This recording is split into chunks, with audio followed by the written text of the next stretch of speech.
आल्जेमिर्स रोग हेउची एक स्नायुगत विकृति जहाँकि प्राय पाखापाखि 65 वर्ष बयस वर्गर जनसंख्यार परिलिखित होइथाए। यह हेउची एक प्रकार स्मृति शक्ति हानि जहाँकि साधारणतः क्रमशः स्मृति शक्ति हानिर लक्षण और मस्तिष्क कोषर कार्यकारिता ध्वंस कारणरू बोधशक्ति अक्षमता लक्षण द्वारा सूचित विभिन्न विकृतिर समाहार होइथाए। आल्जेमिर्स रोगरे प्रोटीन मस्तिष्क कोष मध्यरे एक प्राचीर सृष्टि करे जहाँकि दुई कोष मध्यरे जोगाजोगरे असुविधा सृष्टि करिथाए। यह जोगु क्रमशः स्मृति शक्ति और चिंतन प्रक्रिया हानि अग्रगति करिथाए। ग्लियाल सेल एक प्रकार कोष जहाँकि मस्तिष्क रे देखा जाउथबा वर्ज्य वस्तु और विषाक्त पदार्थ अपसारण करिथाए आल्जेमिर्स रोगरे निष्क्रिय होई पड़िथिबा देखा जाइथाए। यह जोगु केतेक प्रोटीन सहित वर्ज्य वस्तु जमा होई रहिथाए। प्रोटीन जहार नाम बीटा अमाइल एड जेतेबेले जमा होइथाए मस्तिष्क चारिपटे प्रतिरोधी आस्तरण भावरे प्लाक जमा हेबार कारण होइथाए। आउ एक प्रकार प्रोटीन जहार नाम टाउ कोष मध्य जमा होई तंतुयुक्त टांगेल सृष्टि करिथाए। एगुड़िक विषाक्त होइथाए एवं कोषर क्षति करिथाए। यह कार्यकारिकतारे और अन्य कोष सहित जोगाजोगरे विभ्राट सृष्टि करिथाए। एही परिवर्तन एवं कोष ध्वंस हेबा साधारणतः प्रथमे हिपोकैम्पस और एंटोराइनल कॉर्टेक्स रे देखा जाइथाए। मस्तिष्क रे एही क्षेत्र गुड़िक स्मृति शक्ति पई दायी होइथाए। स्मृति शक्ति हानि हेउची आल्जेमिर्स रोगर प्रथम लक्षण। एहा परे सेरिब्राल कॉर्टेक्स रो कोष गुड़िक ध्वंस होई सामाजिक आचरण बोधशक्ति एवं भाषागत सामर्थ्य रे असुविधा सृष्टि करिथाए। शेषरे मस्तिष्कर अन्य क्षेत्र गुड़िक प्रभावित होई जटिल प्रभाव सृष्टि करी सेगुड़िकु स्वाधीन भावरे कार्य करिबाकु कष्टकर करिथाए। शेषरे सेगुड़िकर जीवन नाश करिथाए। क्रमागत भावरे एही रोग पई निर्दिष्ट उपशमकारी चिकित्सा संधान पई गवेषणा प्रयास करा जाउछि। बोधशक्ति ह्रास अग्रगति बंद करिबा पई तथा एही सहित जडित आचरणगत लक्षण रे अवनति प्रतिरोध करिबा पई विभिन्न औषध व्यवहृत हेउछि। एसिटाइल कोलिन हेउछि एक प्रकार रासायनिक मेसेंजर जहाँकि स्नायुकोष व्यापी कार्य करिथाए। आल्जेमिर्स रे एही मेसेंजर स्तर ह्रास पाइथाए। कोलिन स्टेरिज इनहिबिटर्स जेपरि कि डोनेपिजल सहित मेमेंटाइन र कॉम्बिनेशन एवं डोनेजेपिल र व्यवहार एसिटाइल कोलिन र विभाजन को प्रतिहत करिथाए।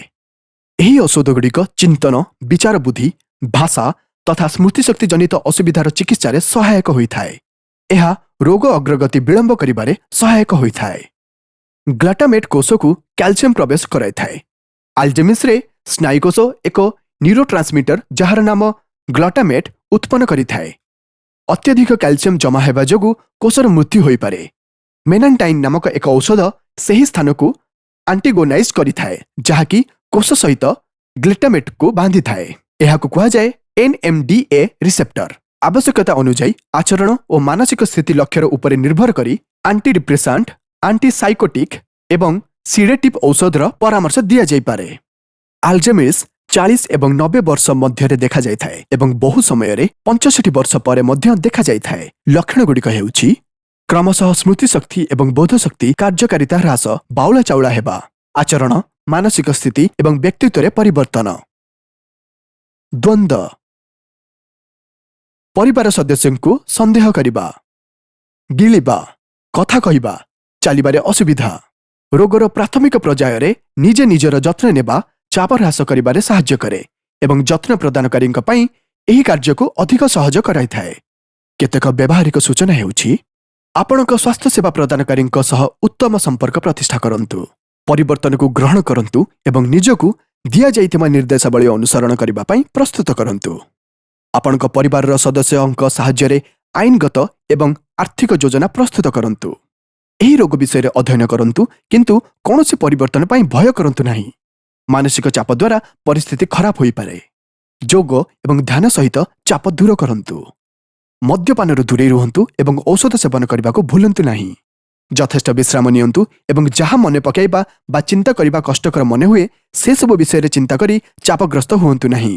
ଏହି ସମୟରେ ବିରତି प्रायतः सहायक होइताए। बाहरକୁ गलाबेले सबुबेले जरूरीकालीन जोगाजोग विवरणी सह एक परिचय पत्र सांगरे रखन्तु। आल्जेमिर्स रे आक्रांत व्यक्तिଙ୍କ जत्न नेबा पई परिवार सदस्य किंबा नर्स यथेष्ट धैर्य समय और सुसंगठित भावरे कार्य करिबा आवश्यक होइताए। आल्जेमिर्स रे आक्रांत व्यक्तिଙ୍କ सह जोगाजोग करिबा अत्यंत गुरुत्वपूर्ण होइताए। धीरे धीरे समस्त विवरणी रहिबा गुरुत्वपूर्ण। कथाबार्ता कला बेले विषय बदलन्तु नाही। द्वंद्व एड़ेबा पई दुईटी अलग अलग विषय रे कथाबार्ता समय रे यथेष्ट समय व्यवधान रखन्तु। धीरे धीरे पर्याय अनुଯାयी निर्देश दियंतु एवं ସେହି ବ୍ୟକ୍ତି କାର୍ଯ୍ୟ ଶେଷ କରିବା ପର୍ଯ୍ୟନ୍ତ ଅପେକ୍ଷା କରନ୍ତୁ। ସେହି ବ୍ୟକ୍ତିଙ୍କୁ ଚାର୍ଟ ଏବଂ ଘଣ୍ଟା ଦେଖାଇ ଦୈନନ୍ଦିନ କାର୍ଯ୍ୟ ଏବଂ ଯେପରିକି ଦାନ୍ତ ଘଷିବା ଏବଂ କ୍ଷିଅର ହେବା ଇତ୍ୟାଦି କାମ କରିବାକୁ ଉତ୍ସାହିତ କରନ୍ତୁ। ଏହାକୁ ଘଣ୍ଟା ପାଖରେ ପଠନଯୋଗ୍ୟ ଏବଂ ହାତ ପାଖରେ ପ୍ରଦର୍ଶନ କରନ୍ତୁ। ଇଲେକ୍ଟ୍ରିକ୍ ଗ୍ୟାଜେଟ୍, ରେଜର ଏବଂ ଗରମ ପାଣି ହାତ ପାଖରୁ ଦୂରେଇ ରଖନ୍ତୁ। ଏକାଧିକ ସ୍ଥାନରେ ଆଣ୍ଟି ସ୍କିଡ୍ ମ୍ୟାଟ୍ ଏବଂ ହ୍ୟାଣ୍ଡ ଗ୍ରାବ୍, ଗୋଡ଼ ନ ଖସିବା ପାଇଁ ଚଟେଇ ଏବଂ ହାତରେ ଧରିବା ପାଇଁ ରେଲିଂ ଲଗାଇବା ସହାୟକ ହୋଇପାରେ। ଡ୍ରେସିଂ ପାଇଁ ବିକଳ୍ପକୁ ସ୍ପଷ୍ଟ ଏବଂ ସଂକ୍ଷିପ୍ତ ରଖନ୍ତୁ। ଶରୀରର ଅଂଶ ଓ ଜଡ଼ିତ ପୋଷାକରେ ସାହାଯ୍ୟ କରନ୍ତୁ। ଭୋଜନ ସମୟରେ ଟେବୁଲ ଏବଂ ଆଖାପାଖି ସ୍ଥାନରେ ଅନ୍ୟ କୌଣସି ଜିନିଷ ବା କୌଣସି ଧ୍ୟାନ ଆକର୍ଷିତ ହେବା ପରି ରଖନ୍ତୁ ନାହିଁ। ଏକାଧିକ ପାତ୍ର ଏବଂ ବାସନକୁସନ ଚାରିପଟେ ରଖନ୍ତୁ ନାହିଁ। ଏହା ଦ୍ୱନ୍ଦ୍ୱର କାରଣ ହୋଇଥାଏ। ଏକ ସମୟରେ ଗୋଟିଏ ଖାଦ୍ୟ ରଖନ୍ତୁ ଏବଂ ଏହି ବ୍ୟକ୍ତିଙ୍କ ସହ ଆପଣ ଭୋଜନ କରନ୍ତୁ। ଏକାଠି ଭୋଜନ କରିବା ଦ୍ୱାରା ଆପଣ ଏହି ବ୍ୟକ୍ତିଙ୍କୁ ସ୍ୱାଧୀନ ଭାବରେ ଖାଇବା ପାଇଁ ଉତ୍ସାହିତ କରିପାରିବେ। ଅତ୍ୟଧିକ ଔଷଧ ଏବଂ ଅନ୍ୟାନ୍ୟ କ୍ଷତିକାରକ ବିଷାକ୍ତ ପଦାର୍ଥ ହାତ ପାଖରୁ ଦୂରେଇ ରଖନ୍ତୁ।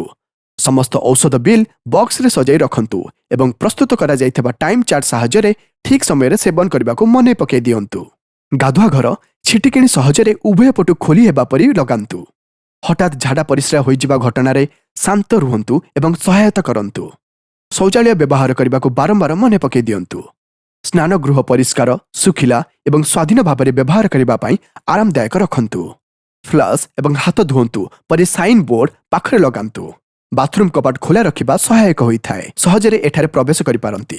ଏହି ବ୍ୟକ୍ତିଙ୍କୁ ନିୟମିତ ଭାବରେ ଏବଂ ଯେତେବେଳେ ଧ୍ୟାନ ଆକର୍ଷଣ କରାଯିବା ଆବଶ୍ୟକ ହୁଏ ଅବସର ବିନୋଦନ କାର୍ଯ୍ୟରେ ଲିପ୍ତ ରଖନ୍ତୁ। କଳା, ସଙ୍ଗୀତ ଏବଂ ବ୍ୟାୟାମ ବ୍ୟକ୍ତିଙ୍କୁ ଖୁସି ଓ ଆତ୍ମବିଶ୍ୱାସପୂର୍ଣ୍ଣ ରଖିଥାନ୍ତି। ପ୍ରତ୍ୟେକ କାର୍ଯ୍ୟକଳାପ ଆରମ୍ଭ କରନ୍ତୁ ଏବଂ ତାହାପରେ ସେହି ବ୍ୟକ୍ତିଙ୍କୁ ଆପଣଙ୍କ ସହ ଯୋଗ ଦେବା ପାଇଁ ଉତ୍ସାହିତ କରନ୍ତୁ। ଆପଣଙ୍କ ଚାରିପଟ ଧ୍ୟାନ ଆକର୍ଷିତ ହେବା ଏବଂ କୋଳାହଳ ମୁକ୍ତ ରଖନ୍ତୁ।